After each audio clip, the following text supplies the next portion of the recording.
should know. You got Sue? Yes. Oh, you don't want to record the executive session. No. You want to put that on pause. Yes. Hold on. Okay, go ahead. Yep. Okay.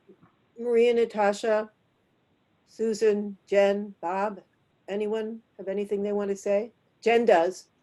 She's muted. Thank you. I just wanted to, I know there's 3, I know you've already reviewed them, but I just wanted to make sure that you knew that we were asking to do Jeff Molesky's early based on the fact that we do have on the agenda tonight to make him the executive, principal of CTE. So I just want to make sure that everybody was clear on that. We are asking it to be just a couple months early so that he has tenure as an assistant principal, and then he can start his new tenure as an executive principal. Okay. Yeah, Anyone- normally his tenure appointment would take effect September 1st.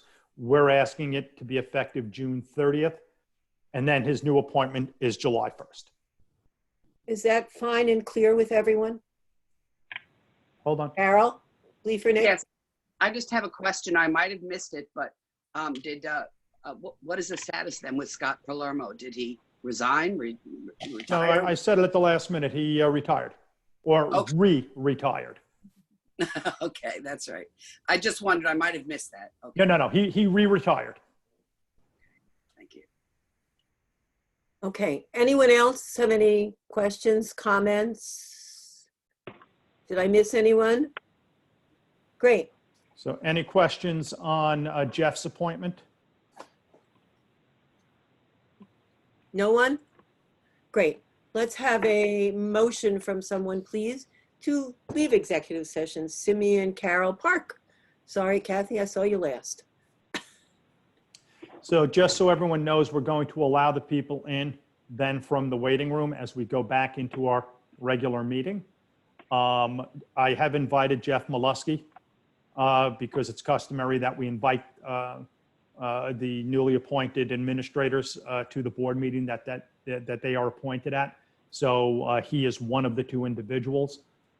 So Jean will come out of executive now and you can let those others into the room. And Linda will go ahead and start the meeting. I guess we will start with our pledge. No, I think we will go right Okay. past it because it's ridiculous. Okay. Sorry about that, but there's I'm just- admitting outside participants now.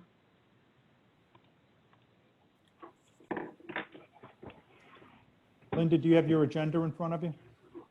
Yes, as it's not very much of an agenda. I don't have, but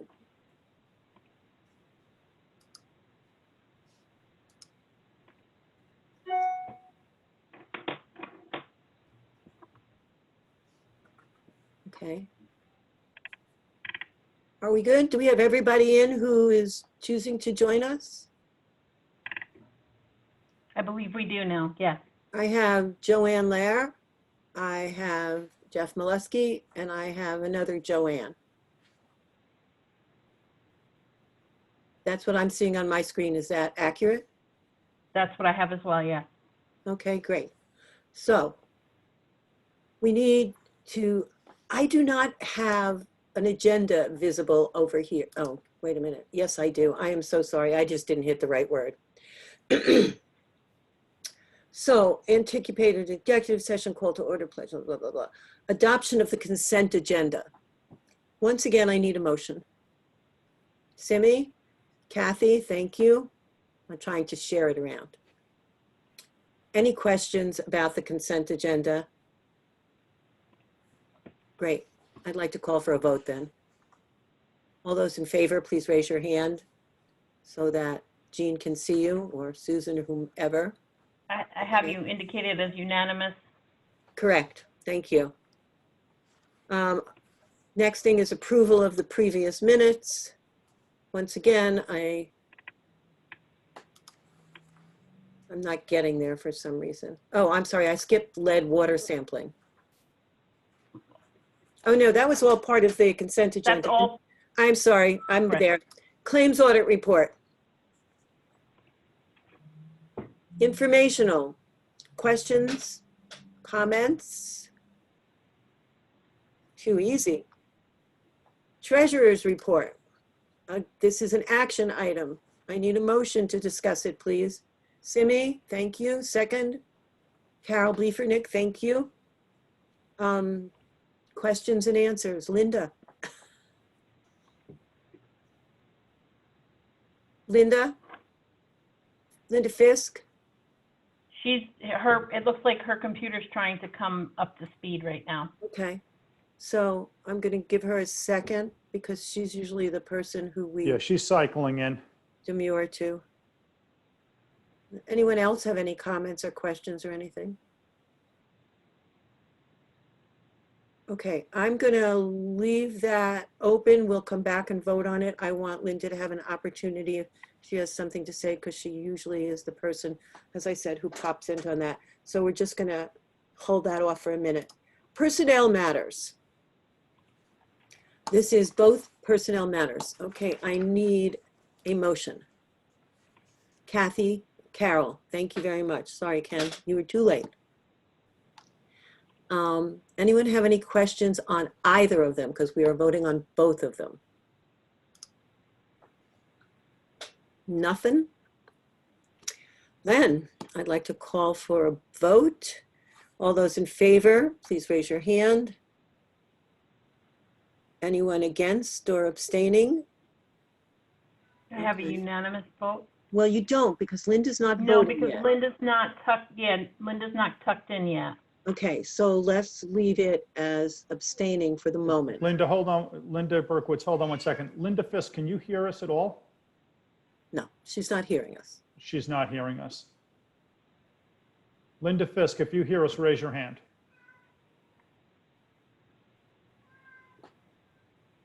Moving right along. Okay. Do we have a vote once again? I'm sorry, we just voted on the 2 sheets. So we will once again give Linda the opportunity. Linda's calling in via telephone. Okay, Oh, she's talking to Susan. so I'm just Susan, that's fine. She can transmit her information to Oh, you Susan. have to give consent to record because everybody had to, right, Jean? Right. Yes. No, because we're out of exec, so that must have because you got lost.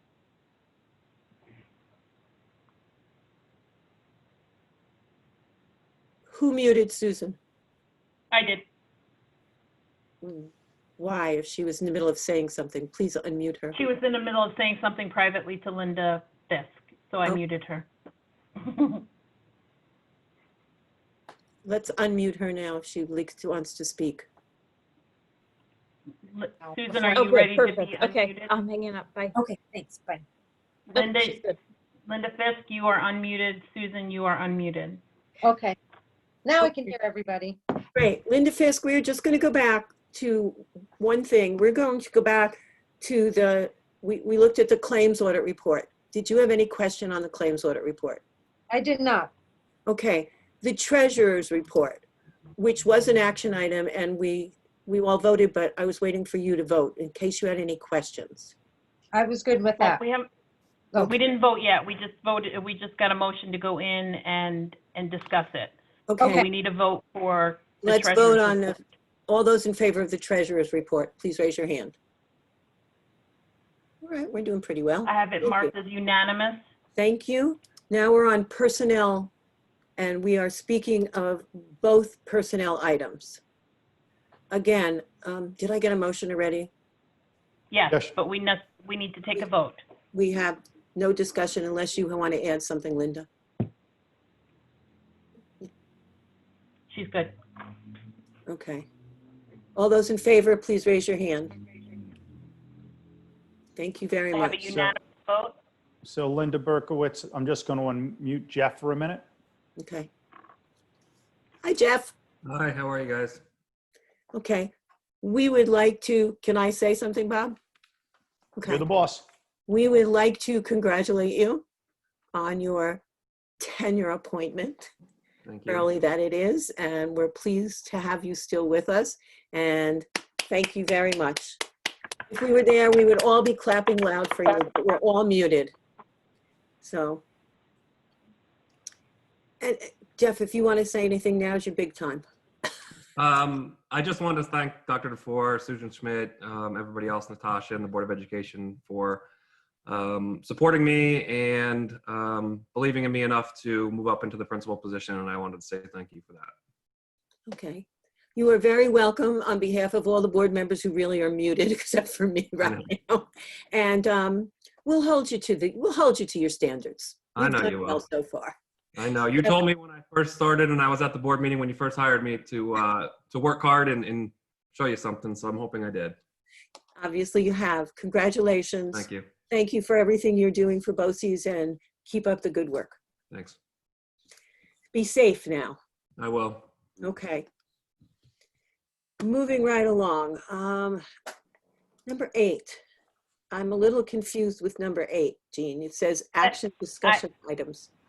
That's open in case we have any discussion items that need to be put in there.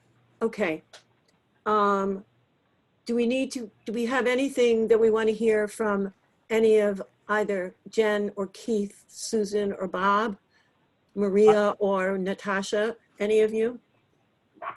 I have a few things, but let's see if anyone else does. Susan? Oh, I'm good. Keith? Maria? Bob, are Natasha? any of these items that need to be voted on? No. Motions and whatnot? Okay. No. So just a couple of quick update items. I did 2 days of calls. Apparently, we found that I don't need to go to Albany once a month and spend 2 days up there to conduct business, because this is the second month we've held our meetings by Zoom, including meeting for 2.5 hours with the commissioner, and it seems to work fairly well. So we're hoping that the new normal will cut down on travel. The only thing I want to share are a couple of things that are of concern around the state. There are plans underway for looking at the possibility of having virtual graduations out of fear that we will not be able to have in-person graduations. The superintendents and I have been discussing this. I spoke with Jay Quintens at the college, and we're looking at some various options. Some of our districts are talking about possibly doing it drive-in theater style, where you sit in your car, but under the current restrictions that apply in New York State through May 15th, that option would not be a viable option, as it would violate the gathering orders that are in place. But these districts are looking at, with a hope that things will be different in June. But it's becoming more and more apparent that school may not reopen this year. It has not been said by the governor, but a number of the county executives throughout the state have publicly spoken about that. Several members at State Ed have acknowledged that it is an item of discussion, because they have to be realistic and plan accordingly.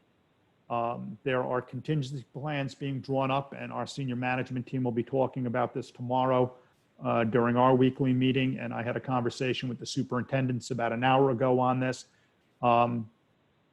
We need to plan for 3 eventualities come the fall: a return to normalcy, which is an ideal situation; a delayed reopening or a phased-in reopening, which may not happen for September, October, or November, which would mean we would need to continue with remote instruction; or some type of a hybrid that would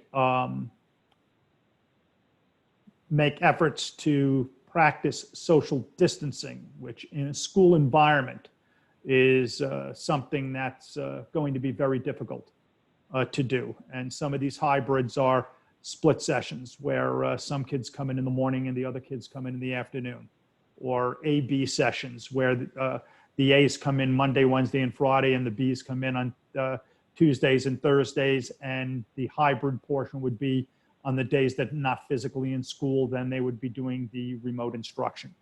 But we're going to have to start discussing this, and we're going to have to start developing plans for all of these eventualities. It's pretty much a given that any work that any of the school districts or the BOCES do to create these plans is not going to be work that is wasted, that they will be pulled off the shelf at some point in the future and will be used. We have the opportunity now to plan, which is an opportunity we did not have on March 14th, 15th, 16th, and 17th. Those 4 days saw everything shut down very quickly, and nobody had a plan on the shelf that was a workable, viable plan. Everyone kind of built the airplane in the air and hoped for the best. The only other thing I had is finances. We are anticipating by the end of this week having the first review of the state budget. So when the state budget was passed, there were 3 look-back periods established. The first look-back period was April 30th to April 1st. The second look-back period was June 30th to May 1st, and the third look-back period was December 31st to July 1st. And we are rapidly approaching that first look-back period. Over the past 2 days, the governor has said that we could be looking at 50% reductions in aid. The latest is 20% reductions in aid.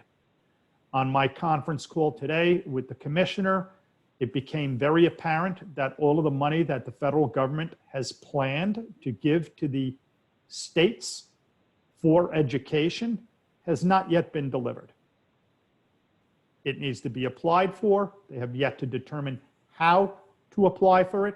So we're starting off behind the 8 ball. Every school district's budget run had a reduction in it called the pandemic reduction, and it was offset by federal money called CARES money, which is yet to be received. So we will know by the end of this week, beginning of next week, what these holes in our budgets are going to look like, and that's going to inform what our school districts' budgets look like. Susan, before I move on to the final thing, anything on your end with the business officials? Any discussions on that? No, I think everybody is, planning for cuts at, God knows what level. And I think that the struggle is, and there have been some ASBO meetings, and Keith and I participated in our statewide BOCES meeting virtually Thursday and Friday. So we're all becoming really good at this. It's the unknown and the sequence of, when the cuts are going to be made. And the other message that I would say that we heard loud and clear in our statewide meeting is that all districts and BOCES better adhere to all of your state reporting deadlines. So if you miss a deadline for your capital aid, or our rental aid, they're not going to be calling people, and you're going to wind up being put into the queue for getting that aid probably at a later time, because that's another way, in my opinion, that they can manage their finances. So we shared that with the business officials in terms of be timely with your state aid reports, any expenditure-based aid reports, get your paperwork in, because this is going to be a critical time for that. Thank you, Susan. One of our districts, in my last call with the superintendents, indicated even a 20% reduction would be over $1 million in revenue lost to them. So I think those aid runs, not to interrupt you, but didn't we calculate total for the county was like 7 million and change, I think, for that that CARES thing. Yes, that's approximately 7 million right. and change. So I guess what we need to be prepared for is there are going to probably be layoffs in public education as a result of these decreases in aid. It's going to be a very different world.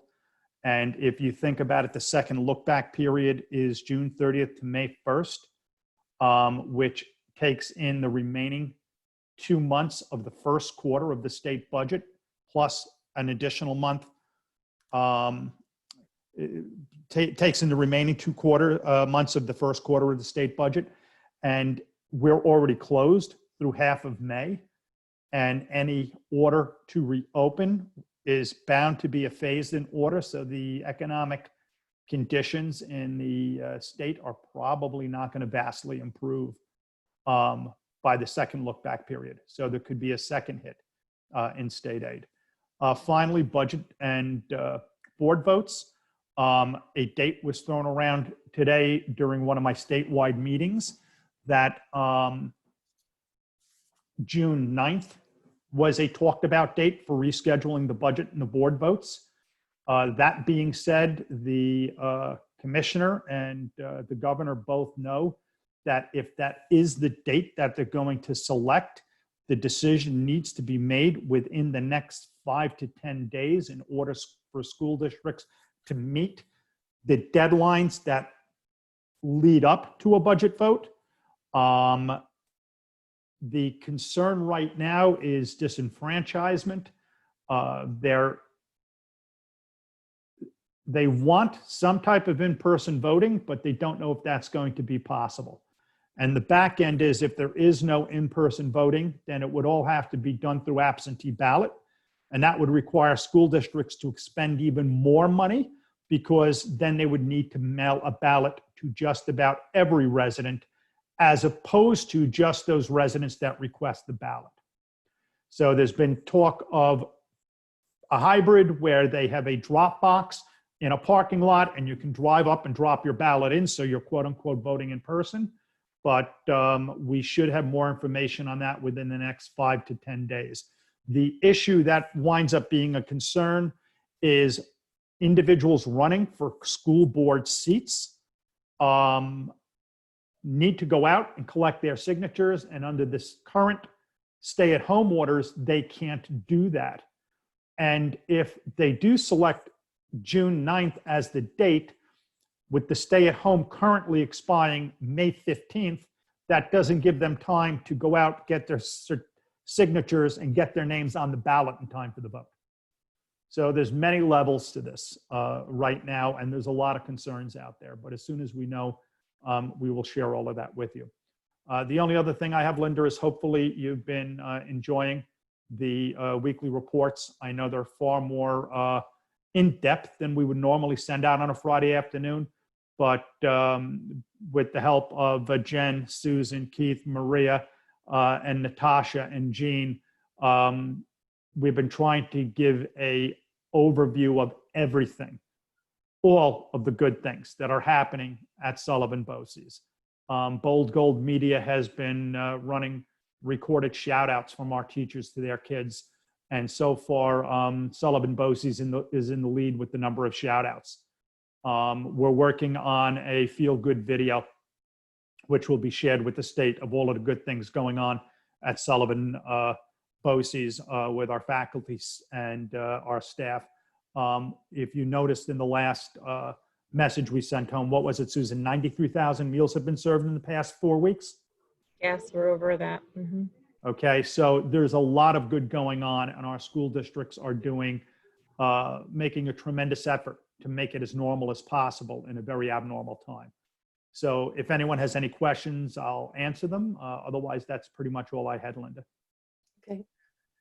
Anyone have any questions? Ken? Ken, let's unmute Ken. Thank you. Bob, you anticipated a lot of my concerns. Thank you.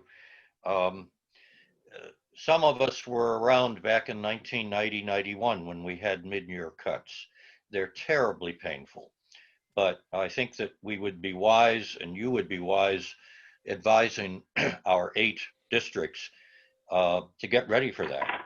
I think it's very likely that we're going, I think it's going to happen. We're going to have some major mid-year cuts, and they're painful as hell, but I don't see any way around it. I also wanted to ask you whether there are any, it's just a brave new world we're in. Are there any contractual union issues that have arisen because of our massive changes? So to your first question, Ken, the superintendents and I have been discussing budgetary concerns for the past several weeks. And every one of them are prepared to make final adjustments on their budgets at the end of this week once we know what the aid cut is. Some of them have talked about the fact that a 20% aid reduction, what that will mean. Some are budgeting the higher side, reducing even more money. But as far as the, oh my God, I just lost track. The second part of your question, Ken? Union concerns. The union Are concerns, our there unions have been great. contractual questions or issues that have grown out of our very, very different process of teaching and learning? Our unions have been great. The CSA, the SCBTA, and the SBAA, the Sullivan BOCES Administrators Association, have all been very cooperative. They're being reminded by their state bodies as well that we're among the fortunate few. We're working from home, we're being paid, we're getting our benefits. And Yeah, no the state kidding. unions have been working very closely with the locals and encouraging them to be as cooperative as possible. And our unions have been great with us. They have worked with Natasha to develop a remote learning plan. It's basically a compilation of everything we're currently doing in a printed document. And both of both the CSEA and the SCBTA and the administrators union were involved in that process together, trying to make that work. So I am very proud of what our associations are doing. I'm very pleased with the cooperation that they've been showing. There were a couple of rough patches, but the union leadership and BOCES leadership were able to talk those things through on the phone and move on from there. And when I'm saying rough patches, a couple little things here and there, nothing major. So everybody's in it for the kids, and everyone's working well together. Biggest concern contractually is not a BOCES issue per se, but there is a huge issue throughout the county with rolling V. Transportation aid has not been clearly defined by the state. And many of these bus companies are not being paid. And Rolling V is working with the local school districts to assure some continuity of service because, you know, those aides and those drivers and those vehicles, trainings need to be maintained, vehicles need to be maintained. You know, if the governor said open tomorrow, some bus companies have laid people off. The drivers are just not available. Some bus companies have taken their buses off the road and dropped the insurance because they had no revenue coming in. So there is this push and pull, and Rolling V is working diligently with our school districts. I know Phil Vallone has worked with Susan. You know, we contract with them to a lesser extent, a much lesser extent than our districts. But, you know, when the state was closed on March 18th, not much thought was given to what was going to happen next. I think the state government thought that everyone was going to continue paying everyone and that everyone would be part of the solution, but nobody was making arrangements to provide the money to do this. So it's an unusual time, but our unions have been good. A couple other things, Bob. Questions about the effectiveness of CTE instruction. And I'm glad Jeff is here too. As you know, a number of our CTE programs result in certifications of one sort or another for the students. And often those certifications are premised upon a certain number of hours of hands-on learning. How are we getting around that? So you're not going to be able to read it, and also, I don't know if you can see it, but we've been working on this on a statewide level. I have a multi-page document that I've been working with Natasha, Scott, and Jeff off of. Those issues are being addressed. Some of our programs that require a certain amount of seat time are going virtual, such as cosmetology. But those issues are being looked at and addressed on a case-by-case basis. Some of it's going to be predicated on work already done and giving credit based on that work that was already done. But it is being addressed. I can share some of that information with you, Ken, if you want to look at it. But it's a work in progress. We had a statewide committee that basically we finalized our discussions with it at today's meeting. And it's now going to be shared with all of the district superintendents around the state, but it is being reviewed. And I shared the document that the statewide group drafted because Scott and Jeff had input into it. And I shared that with Scott and Jeff, and they both felt that the concerns that they had were adequately addressed in that draft document. Okay. One other thing, and this is really a question for Susan. ASBO, I'm sure, is on top of a lot of these financial questions. Are you getting advice from it?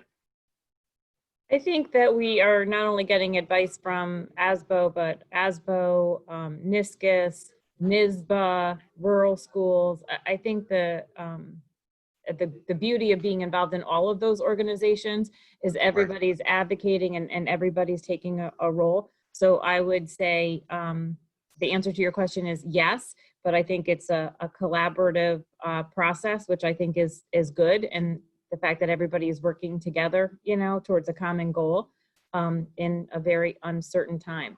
I agree with everything Bob said about, next year. If I were sitting in a district seat, I'd be keeping my 4% plus, while I could, and taking the slap on the fund balance side, because my honest opinion is 21-22 is going to be a more difficult year than 2021. I think that 2021 or 21-22 is going to be a harder year. Why do you say that, Susan? Why the following? Because I think that people are going to make choices. And I think when you make those choices, you have to think about things like your expenditure aids, like BOCES aids. So if you decide or you have to cut those aids, then you have an even greater revenue loss in the 21-22 school year, because it's the next year that you have that loss for any expense-driven aids like BOCES aid. The other concern, Ken, on that is the way they set up the budget this year. They had a pandemic reduction offset by a federal CARES increase. So unless the state has the money next year, and we said what, Susan, that was about $7 million in Sullivan County? Yeah, and I went back. I think it's closer to 5 for us. I went and Okay. It's about 5. So let's just take Sullivan County. The 20% figure would come to about 5 million. Yeah, I looked at the aid runs and it's almost 5. It's 4,576,000 and change. That's the CARES money total, or is that 20%? Nope, that's the reduction with the CARES money offset. That's what it totals on. Okay, the so aid there's run about for $5 this million month. in CARES money coming into Sullivan County, Ken. Mhm. So the concern is this: that money is not coming in the 21-22 fiscal year. Mhm. The state's going to have that money to fill that gap. If they don't, every school district is going to be starting at a base number behind the 8 ball. Mhm. I see what you mean. So yeah, that's sure. what the concern is. So unless the economy in the state picks up to the point that they can plug those $5 million holes in CARES money in the subsequent budget year, which is highly unlikely, the base is going to be even lower. Wow. We've got some tough challenges in front of us. Very much so. Especially for Thank you. aid-dependent schools. If you're in an area where your school is less aid-dependent, it's not as big of a challenge. But we have very high needs aid-dependent schools. Anyone else have any questions? Ken, you asked most of my questions. I just have 2 questions I want to throw out unless anyone else does. Susan, it sounded like from the numbers you threw out that all our feeding of children is going fairly well. And I assume it's going to keep up all through the summer. We are going to continue as long as they continue to tell us that we are, that our buildings are closed. So right now the order is through May 15th. And so we'll wait and see. And when we talk about those numbers, I just want to clarify that that 93,000 and change that we threw out last Friday is just the BOCES, Liberty, Fallsburg, and Monticello. Those are the 4 cafeterias that we operate through our shared food service management program. So the total number in the county is obviously much larger than that because other schools like Eldred and Sullivan West and Tri-Valley, et cetera, are also feeding children. We have always run a summer feeding program, and I shouldn't say like it's not countywide, but the BOCES and Fallsburg, Liberty, and Monticello has always run a summer feeding program. We, feed our students in our extended summer school, extended school year special ed program. And then the other 3 districts that we manage, they've always had a summer feeding program through the camps, and they have other sites throughout their, school district boundaries that they feed. So I would presume we would go back to a summer feeding program, but I don't want to presume anything until we get final guidance on exactly where we are going forward. But our cafeteria staff and all the districts, I mean, I have such a great admiration for their efforts. I mean, they just have really gone above and beyond. And it's really great for kids and families. And our architect just donated $500.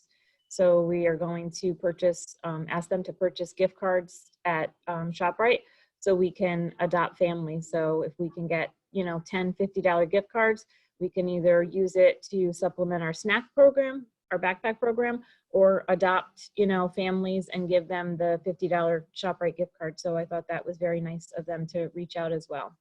I have you just brought up a question.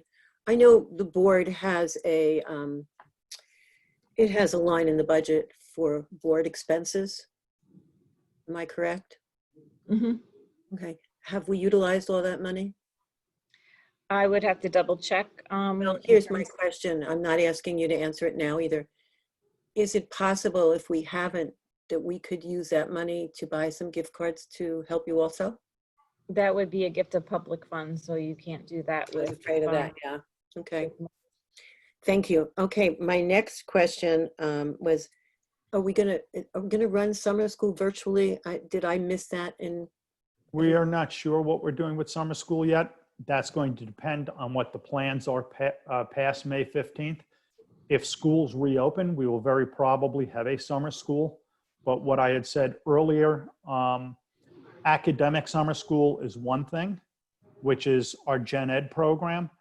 But our extended school year, which is our special education summer school, is going to be a very different thing. It's going to be very hard to do something like that virtually.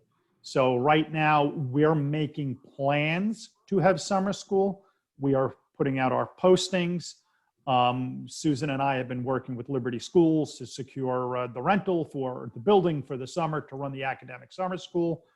We're making plans to have it, but it's going to depend on what things look like after May 15th. Okay, and my last question is really for Maria and Natasha and Jeff, if you're still here. I was just wondering how you are seeing things going. And I'm also wondering what kind of a response, if any, you're getting from parents. How are they holding up? I have a 2-year-old living with me, and I am the nanny 5 days a week. My husband and I, we co-nanny, and I'll tell you, it's like nothing I can remember. I see you laughing, Keith. I see you laughing a lot. But I just wonder what you're hearing from parents and how you feel staff is holding up. I mean, there's a lot of cheerleading that has to be going on, I'm guessing. So I was hoping the 3 of you might comment on something. Yeah, I mean, our instructional teachers are in contact with the parents and the students on a regular basis, whether it be through Google Classroom or over the phone. So a lot of those phone conversations I know have been with parents, trying to get help on student work and really trying to figure out what they can if they need to modify some of the work, if some of the kids are struggling, and what they can delete that's not necessary to get done, and how they can get it down to some more bare bones so that the kids could better understand it. But I mean, our teachers have done a great job on Google Classroom, posting videos, posting pictures of things so that students can have a better idea of what some of the work is, clarifying questions and things like that. So, as a staff, I think that they're doing the best they can given the circumstances. But I think it's difficult for everybody. I mean, I have a 4 and 5-year-old running around here all the time while I'm trying to do meetings, and it's pretty hectic. So You hear it, Natasha, Maria, either of you want to throw something in? Yeah, I just want to echo Jeff, because I'm really proud it feels like we keep talking about, it feels like our day never ends because you are constantly on during this time. And that's teachers being on 24/7 and working with them to make things better. And just from the teachers' perspective, the feedback I've gotten from teachers, they're trying such new and innovative strategies that they've never had before. And we had a tour, our first tour, we're calling it Google Classroom Tours 2020, with Bob, just to take them through Google Classroom, from different teachers that are volunteering their time to come in and show Bob what Google Classroom's all about and how it's going for students. So it's been impressive, to say the least, to see how teachers have emerged through difficult times, on top of managing their own families and circumstances, to have this kind of outcome for students. And the more they're learning, and that would be a nice segue to Maria, the more they're learning through our professional development and how to utilize the variation of technology and resources, just the better the instruction is going to be. And a lot of teachers are saying that they want to adopt some of these practices long-term, not just for these circumstances, but they're finding them very effective. So just to piggyback off Natasha, I mean, a lot of our teachers had a lot of expertise in Google Classroom because they used it during the school year, and a lot of the students were used to Google Classroom. So a lot of our programs had already been using it. So I think it was a little bit easier transition for our students on our end, because most of our kids are regular ed, that they were able to adjust a little bit easier. I mean, I've heard a lot more stories on the special ed side that, are a lot more trying and a lot more difficult. But on the career and tech end, I think that it's been a better transition, and they've adjusted pretty well. So just to kind of chime in, we have been running workshops for the last month. It started with a little bit of a trickle. There would be 4 people in this workshop, 5 people in this workshop. And now this week we've been running workshops with 20 teachers in them on a regular basis. And there just is, everybody has an attitude of, they really want to learn to help their students. They want to find effective ways to connect with their students. And we're starting to see the corner turn now, from sort of the emergency. We're going to be out for a couple of weeks and let's get this through this emergency, to, as Jeff said, actually some of these things that we're doing are really helpful, and the students are responding well, and maybe we can incorporate them long-term. But also looking at now, how do we do new instruction? What is this going to look like? If we're going to be doing this for months rather than weeks, that's a different mindset. So there's a lot of really rich discussions around planning and project-based learning and problem-based learning, and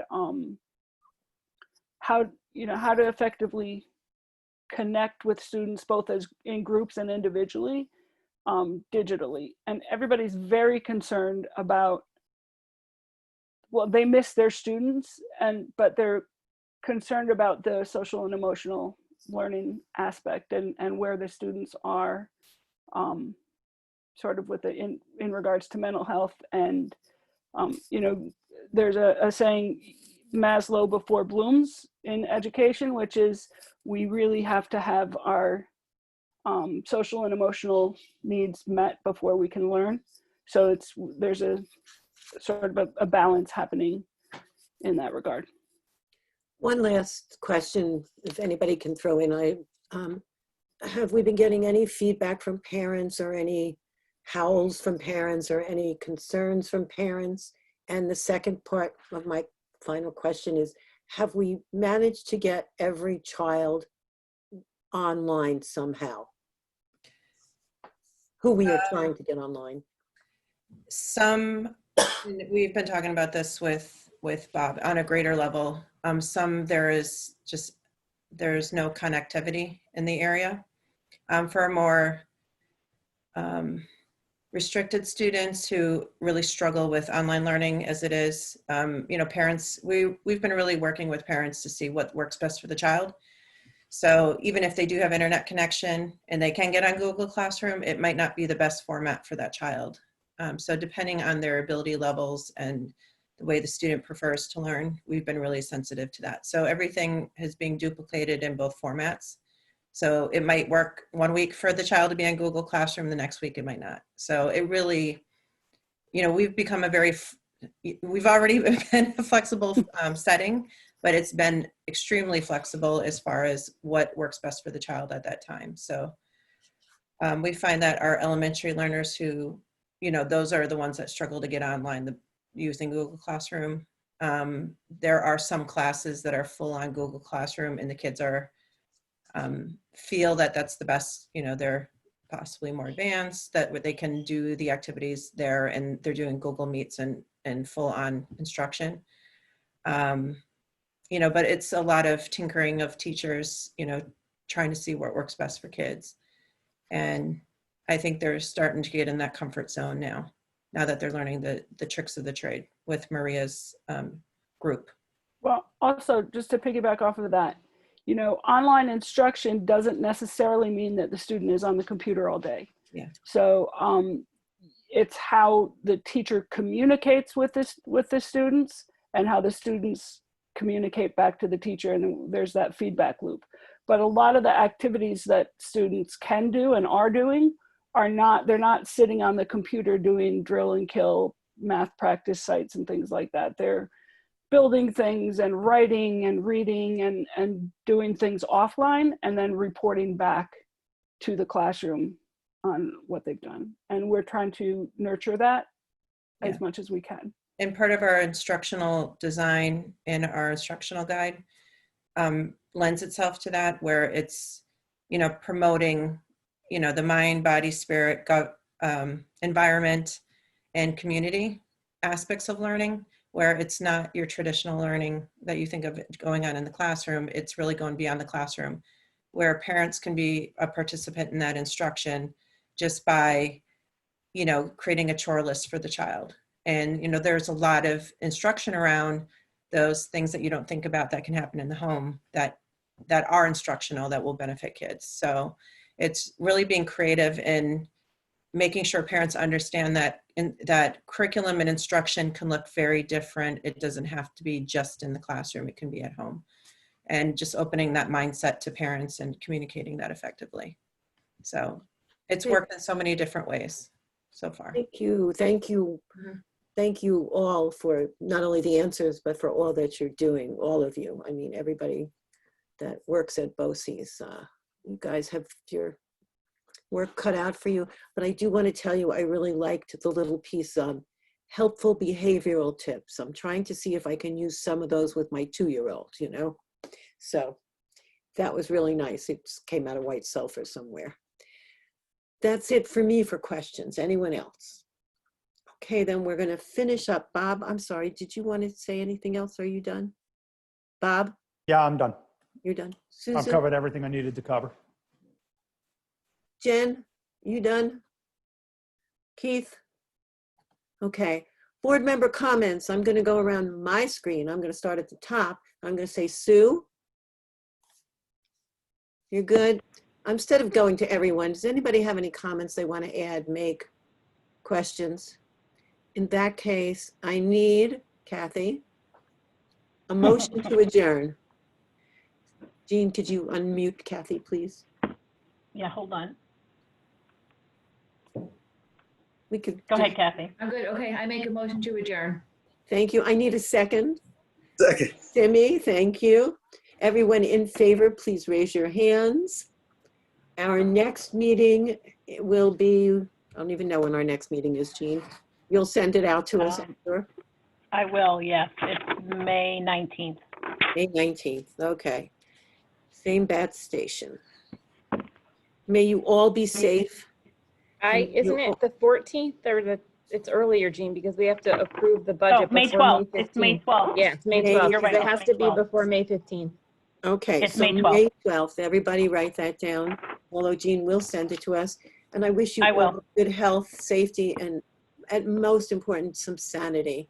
You know, keep your sanity, keep your humor, and keep in touch with people. Okay, thank you, and thank you, everyone. Carol, did you want to say something? Carol No. Park? Okay, bye, everyone. Thank you. Bye. Thank you, everyone.